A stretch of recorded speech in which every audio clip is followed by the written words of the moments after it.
स्वागत है आप सभी का हमारे YouTube channel you are civil engineer पे। स्टूडेंट्स, आज हम लोग बात करेंगे एलआरसी डिपार्टमेंट के तरफ से एक ऑफिशियल नोटिस अपलोड किया गया है, जिसमें कि बात किया गया है 10,100 पोस्ट की जो बहाली आई थी।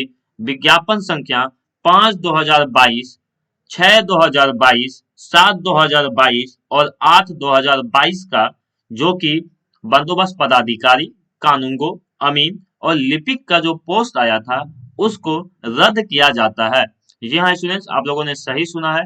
बिहार सरकार राजस्व एवं भूमि सुधार विभाग के द्वारा अभी अभी एक नोटिस अपलोड किया गया है, जिसमें कि साफ साफ मेंशन किया गया है 05/2022 की जो वैकेंसी थी, जिसको कि आप लोग बंदोबस्त पदाधिकारी के नाम से, 6/2022 जो कि कानूनगो की पोस्ट थी, जैसा कि आप लोग जानते हैं 6/2022 कानूनगो का पोस्ट था ये आप लोगों का, और 7/2022 जिसमें कि सबसे मैक्सिमम नंबर ऑफ सीट जो कि पोस्ट था 8,244 पोस्ट, इसे भी रद्द किया जाता है। उसके बाद 8/2022 जो कि लिपिक का पद था उसको भी रद्द किया जाता है। और उसके बाद ये भी एक और बात कहा जाता है कि अब जो है बीसीईसीई बोर्ड जो है उसके द्वारा विज्ञापन निकाली जाएगी। उसके बाद अभ्यर्थी को पुनः फिर से आवेदन करना पड़ेगा। जी हाँ स्टूडेंट्स, आप लोगों ने सही सुना। आप लोगों को फिर से रजिस्ट्रेशन करना पड़ेगा, फिर से आवेदन करना पड़ेगा, फिर से वही 400 केबी का पीडीएफ वाला खेल हो सकता है मे बी, या उससे इस बार अच्छा रहे। तो आप लोग सीधा जानो कि आप लोगों को फिर से रजिस्ट्रेशन करना है, फिर से पूरी तरीका से फॉर्म भरना पड़ेगा। ये बात हो गई जिस नोटिस के माध्यम से कही जा रही है। अब हम लोग बात करते हैं अपनी बात, स्टूडेंट्स की मांग की बात। बहुत सारे स्टूडेंट्स कमेंट सेक्शन पे मेरे, बहुत सारे स्टूडेंट्स एग्जाम के फेवर में हैं और बहुत ज्यादा ही फेवर में है कि जैसा बहाली था वैसे ही हो जाए।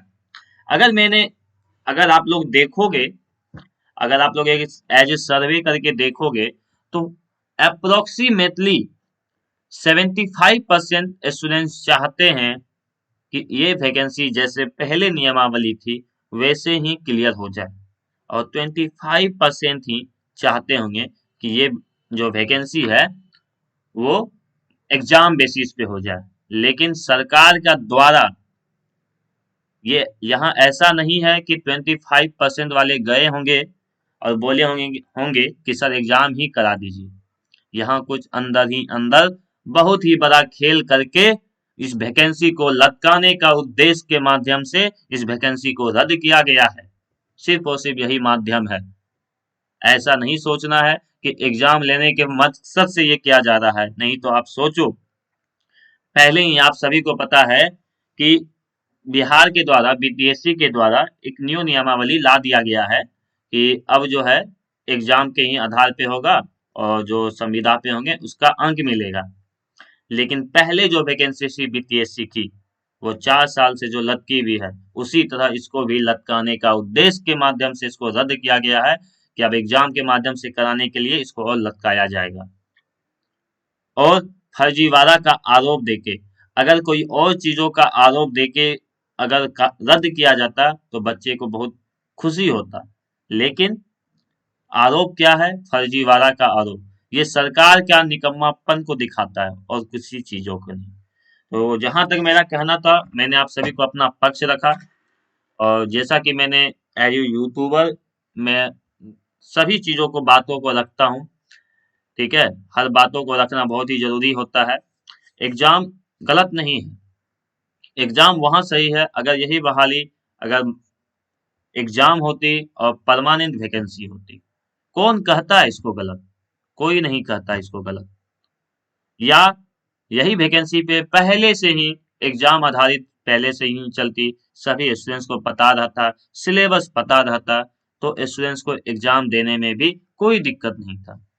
अब आप उसको फॉर्म भराने के बाद आज तक कभी इसका एग्जाम नहीं हुआ, पैटर्न पता नहीं है, सिलेबस पता नहीं है, तो आप कैसे एग्जाम का डायरेक्ट मांग रख सकते हैं?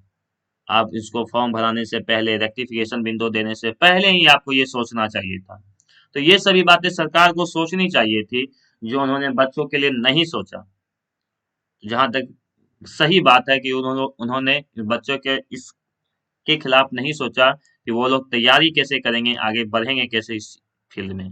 आप तैयारी करेंगे, फिर एग्जाम देंगे, तो ये सभी बातों को देख के लगता है कि ये वैकेंसी बहुत ही डिले होने वाली है।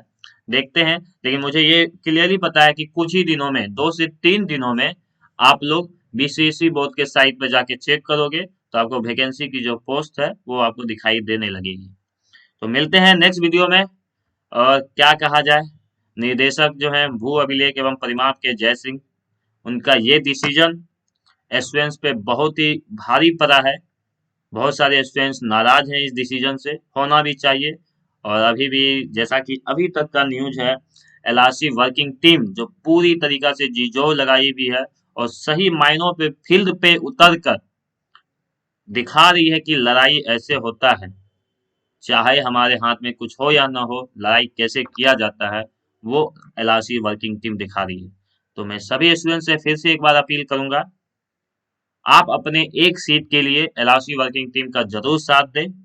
मैं आपको हमेशा ये कहा हूं कि आपको अगर लगता है कि आप 8,244 सीट में से अगर आपका एक सीट था, आप एलिजिबल थे, आपने डिप्लोमा इन सिविल इंजीनियरिंग अच्छे तरीके से पढ़ाई किया है और आपका मार्क्स भी अच्छा था, जैसा कि होगा तभी आप जो कटअप पार कर रहे होंगे, तो आप जरूर इसमें पार्टिसिपेट करें। और बिहार के बहुत सारे बच्चों का हो जाता है इसमें, अगर ये मार्क्स बेसिस पे बहाली होता तो बिहार के बहुत सारे बच्चों का होता, लेकिन इस बहाली को रद्द करके आप एग्जाम आधारित किया गया है। तो देखते हैं, मिलेंगे नेक्स्ट वीडियो में स्टूडेंट्स। मैंने सभी के बातों को रखा है, एग्जाम नहीं होना चाहिए तो क्यों नहीं होना चाहिए, एग्जाम हो तो परमानेंट हो। मैंने ये भी कहा है, मुझे एग्जाम से एज ए यूट्यूबर सभी चीज़ों को मैं बातों को रखता हूँ। सारे स्टूडेंट्स के पक्ष को मैंने सुना कि कोई स्टूडेंट्स क्यों चाहता है एग्जाम हो, कोई स्टूडेंट क्यों नहीं चाहता है एग्जाम हो। तो इन दोनों बातों को देखते हुए मैंने एक ही डिसीजन पे लिया कि ज़्यादा सही जो है वो जो मार्क्स बेसिस पे बहाली था पहले, वह सही था अप्रोक्सीमेटली 80%, क्योंकि उनका कहना बहुत सारा बातों का सही था।